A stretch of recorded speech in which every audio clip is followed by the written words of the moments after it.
ये आकाशवाणी है। प्रस्तुत है कार्यक्रम सुर्खियों में। इसके अंतर्गत सुनिए सूक्ष्म, लघु और मध्यम उद्यम दिवस पर चर्चा। इसमें भाग ले रहे हैं आर्थिक विश्लेषक SP शर्मा और आकाशवाणी संवाददाता Kamal Kumar Prajapati. International council for small businesses MSMEs के एक आंकड़े के मुताबिक सूक्ष्म, लघु और मध्यम उद्योग यानी MSMEs रोजगार का 70% हिस्सा रखते हैं और सकल घरेलू उत्पाद यानी GDP की अगर बात करें तो इनकी भागीदारी इसमें 50% होती है। इस तरह से किसी भी देश की अर्थव्यवस्था की तरक्की के लिए MSMEs को बढ़ावा मिलना जरूरी माना जाता है। आज यानी हर साल 2017 से संयुक्त राष्ट्र से मान्यता मिलने के बाद 27 जून को वर्ल्ड MSME डे मनाया जाता है, जिसका मकसद है कि दुनिया की अर्थव्यवस्था में इन उद्यमों की भूमिका को पहचाना जाए। Resilience and rebuilding MSMEs for sustainable development 2022 के वर्ल्ड MSME डे के लिए इस थीम को रखा गया है। मिस्टर शर्मा, चाहे वो रोजगार देने की बात हो, इनोवेशन को बढ़ावा देने का सवाल हो या प्रोडक्टिविटी हो, सूक्ष्म, छोटे और मध्यम उद्योगों को अर्थव्यवस्था की रीढ़ कहा जाता है और जिस तरह से दुनिया भर में 2/3 से भी ज्यादा रोजगार हैं, वो इन सेक्टर्स में देखने को मिलते हैं। तो ग्लोबल इकोनॉमी में और भारत में भी किस तरह से अर्थव्यवस्था के लिए MSMEs को बढ़ावा दिया जाना बहुत आवश्यक है और कैसे ये अर्थव्यवस्था में एक बड़ा रोल निभाते हैं? MSME का योगदान अर्थव्यवस्था में बहुत ही सिग्निफिकेंट रहता है। जैसे कि अगर हम बात शुरू में एडवांस इकोनॉमीज की करें, हम अमेरिका या यूरोप की बात करें, तो वहां पे MSME बहुत ही सिग्निफिकेंटली कंट्रीब्यूट करती हैं GDP में। लगभग कोई 70-80% का कंट्रीब्यूशन जो है MSME से आता है। फैमिली बिजनेसेस होते हैं, स्मॉल बिजनेसेस होते हैं, जो इकोनॉमी में काफी अच्छे से कंट्रीब्यूट करते हैं। लेकिन भारत में जो कंट्रीब्यूशन था वो अभी तक जो पहले का डेफिनेशन था उसके अकॉर्डिंग 30-31% ही था, लेकिन अभी डेफिनेशन रिवाइज होने के बाद हम समझते हैं कि इसमें काफी अच्छी बढ़त आई है, क्योंकि अभी 250 करोड़ तक के जो भी एंटरप्राइजेस हैं वो MSMEs में आते हैं। भारत में भी ये जो कंट्रीब्यूशन है, हम समझते हैं कि इसका जो एक सही पायदान होना चाहिए, जो एक स्केल होना चाहिए, वो लगभग कोई 70-75% के आसपास कंट्रीब्यूशन MSME से आना चाहिए। लेकिन अनफॉर्चुनेटली अभी ये थोड़ा कम है। सरकार ने बहुत भरपूर प्रयास किए हैं, खासकर पिछले जो 2-3 साल में सरकार ने रिफॉर्म्स की हैं MSME सेक्टर के लिए। जब से कोरोना ने दस्तक दी तभी से सरकार का फोकस और ज्यादा तेज हुआ MSME की तरफ से। लेकिन सरकार के जो प्रयास जो है वो 2014 में ही शुरू हो गए थे, जब सरकार ने मेक इन इंडिया का अनाउंसमेंट किया कि हमें इस चीज को बढ़ावा देना है, डोमेस्टिक इंडिजीनियस प्रोडक्शन और बढ़ना चाहिए। आने वाले टाइम में हम समझते हैं कि जो MSMEs का कंट्रीब्यूशन रहेगा, जिस तरीके से एक मेजर ग्रोथ ड्राइवर है पूरी अर्थव्यवस्था के लिए और सबसे ज्यादा रोजगार भी MSMEs ही पैदा कर पाती हैं, हम समझते हैं कि इसमें और ज्यादा से ज्यादा फैसिलिटेशन जो है MSME सेक्टर को मिले, so that they are able to contribute significantly in the GDP। चाहे अभी ये हम समझे कि न्यू डेफिनेशन के अकॉर्डिंग लगभग कोई 40-50% का हो सकता है कंट्रीब्यूशन MSME का अभी होगा, लेकिन हम समझते हैं कि इससे भी ऊपर जो स्केल अप होना चाहिए, 70-75% का MSME का कंट्रीब्यूशन जो है GDP में होना चाहिए, जिसकी वजह से इकोनॉमी में ग्रोथ और मजबूत होगी और एम्प्लॉयमेंट के नए संसाधन पैदा होंगे। जी, आपने कोविड काल का जिक्र किया, तो कोविड काल में हमने देखा कि इन उद्यमों के सामने एक बहुत बड़ी चुनौती रही, चाहे वो सप्लाई चेन बाधित रही या इकोनॉमिक रूट्स बाधित रहे, लेकिन सरकारों के समर्थन और योजनाओं से इन उद्यमों को अपने समाधान निकालने से हमने रिकवरी को भी देखा। तो इस दौर को MSMEs की दृष्टि से आप कैसे देखते हैं? साथ ही जिस तरह से भारत के संदर्भ में हम देखें, सरकार ने आत्मनिर्भर भारत पैकेज की घोषणा की थी और विशेष रूप से इससे MSMEs को बहुत लाभ मिला। कई और योजनाएं और सहायता एक तरह से सरकार द्वारा संचालित की गई। तो इन उद्यमों को प्रोत्साहन किस तरह से इस काल में मिला? लगभग 100 साल में ये जो एक ऐसा दौर आया जो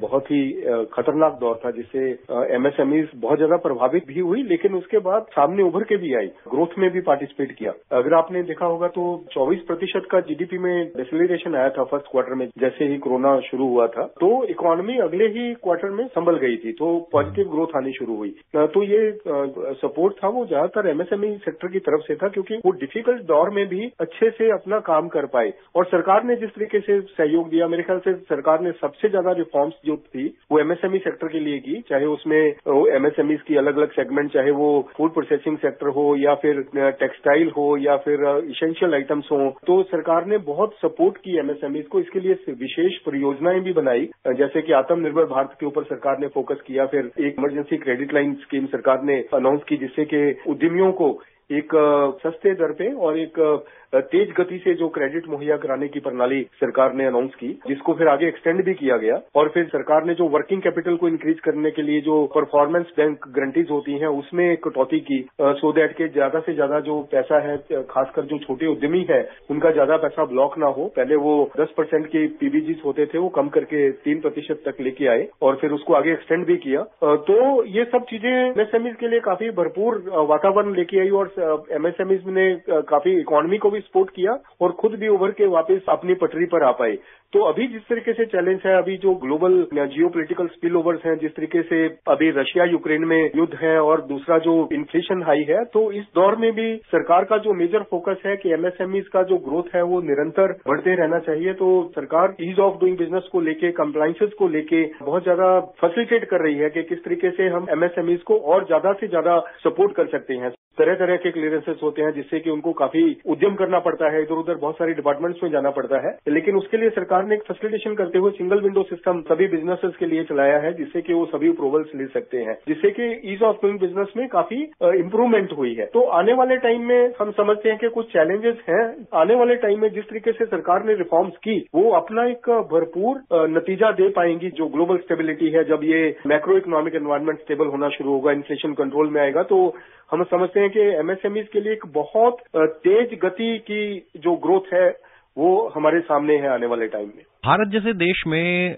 मिस्टर शर्मा, एमएसएमईज की एक परंपरा रही है। जैसे कि हम अगर खादी ग्रामोद्योग का उदाहरण लें, जिसको कि सरकार अब बढ़ावा भी दे रही है, हम इस क्षेत्र में पहले से ही देखते हैं कि छोटे छोटे एंटरप्राइजेस हैं। और अगर हम इन खादी और ग्रामोद्योगों को बढ़ावा देने की बात करें तो सरकार ने इस क्षेत्र में रोजगार पैदा करने के लिए एक विशेष कार्यक्रम चलाया, प्रधानमंत्री रोजगार सृजन कार्यक्रम, जिससे कि इस क्षेत्र में ज्यादा से ज्यादा रोजगार पैदा हो। इसी तरह से भारत के खादी और ग्राम उद्योग के उत्थान के लिए और उन्हें बाजार मुहैया कराने के लिए कई कार्यक्रम संचालित किए जा रहे हैं। तो जिस तरह परंपरागत उद्योगों को सरकारी योजनाओं के जरिए बढ़ावा दिया जा रहा है और उनकी अंतर्राष्ट्रीय पहुंच सुनिश्चित करने की कोशिश हो रही है, उससे भारत के अपने जो ट्रेडिशनल एमएसएमईज हैं उनको आगे लाने में किस तरह से सहायता मिल रही है?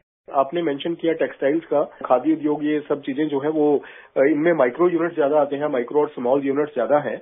उसी तरीके से फूड प्रोसेसिंग में जिस तरीके से हम देख रहे हैं कि हमारा जो एग्रीकल्चर सेक्टर है, फूड प्रोसेसिंग है, we are agrarian economy and we have lot of strength in the agriculture sector. और ग्लोबल मार्केट में इसका बहुत अच्छा इंपोर्ट होता है, लगभग 1300-1400 बिलियन डॉलर का import agri and food processing में होता है। तो हमारी जो उसमें प्रेजेंस है अभी बहुत तेजी से बढ़ी है। जैसे कि कोरोना के पीरियड में ही हमने लगभग कोई 44 अरब डॉलर का एक्सपोर्ट किया और लास्ट ईयर तो ये 21-22 में 50 अरब डॉलर को हमने क्रॉस किया। तो एग्री एंड फूड प्रोसेसिंग में ज्यादातर जो छोटे मझोले उद्यमी हैं उनको और सपोर्ट मिले, इंफ्रास्ट्रक्चर सपोर्ट मिले और क्रेडिट मुहैया हो। मैं समझता हूं कि ये सेक्टर बहुत आगे ग्रो कर सकता है, जिसमें सबसे ज्यादा एमएसएमईज का ही कंट्रीब्यूशन है। तो बहुत सारे सेक्टर हैं, जैसे जेम्स एंड ज्वेलरी में भी, लेदर में, टेक्सटाइल में तो बहुत ही माइक्रो एंड स्मॉल यूनिट्स की काफी तादाद है। तो आने वाले टाइम में हम समझते हैं कि एमएसएमईज का हर एक सेक्टर में एक अच्छा ग्रोथ बना रहेगा, क्योंकि एमएसएमईज एक ग्राउंड लेवल पे जिस तरीके से कनेक्टेड है इंटरनल सप्लाई चेन्स में, जैसे को जो लार्ज कंग्लोमरेट्स हैं उनको एमएसएमईज भरपूर तरीके से सप्लाई करते हैं और इनका अपना भी जो कनेक्टिविटी है ग्लोबल मार्केट्स के साथ वो और स्ट्रांग होता जा रहा है हर एक ईयर आफ्टर ईयर। तो आने वाले टाइम में हम समझते हैं कि MSME sector will become a major growth driver of Indian economy in terms of participation in the growth, economic growth and creating the employment opportunities for the growing young population. MSME ही आगे हमारा जो युवा वर्ग है, जो growing युवा वर्ग है, पढ़ा लिखा वर्ग है, उसको ज्यादा से ज्यादा एमएसएमई ही रोजगार दे पाएंगे आने वाले टाइम में। मिस्टर शर्मा, आप कार्यक्रम में जुड़े और हमारे साथ विषय पर चर्चा की। हमसे जुड़ने के लिए आपका बहुत बहुत धन्यवाद। जी शुक्रिया। अभी आप सुन रहे थे सूक्ष्म, लघु और मध्यम उद्यम दिवस पर चर्चा। इसमें भाग ले रहे थे आर्थिक विश्लेषक एसपी शर्मा और आकाशवाणी संवाददाता कमल कुमार प्रजापति। ये कार्यक्रम आकाशवाणी के समाचार सेवा प्रभाग द्वारा प्रस्तुत किया गया। इसे आप हमारे mobile app news on AIR और YouTube channel news on AIR official पर भी सुन सकते हैं। इस कार्यक्रम के संबंध में अपनी प्रतिक्रिया आप हमें ईमेल कर सकते हैं। पता है airnsttalks@gmail.com। ये कार्यक्रम फिर से सुनने के लिए लॉग ऑन करें हमारी वेबसाइट newsonair.nic.in।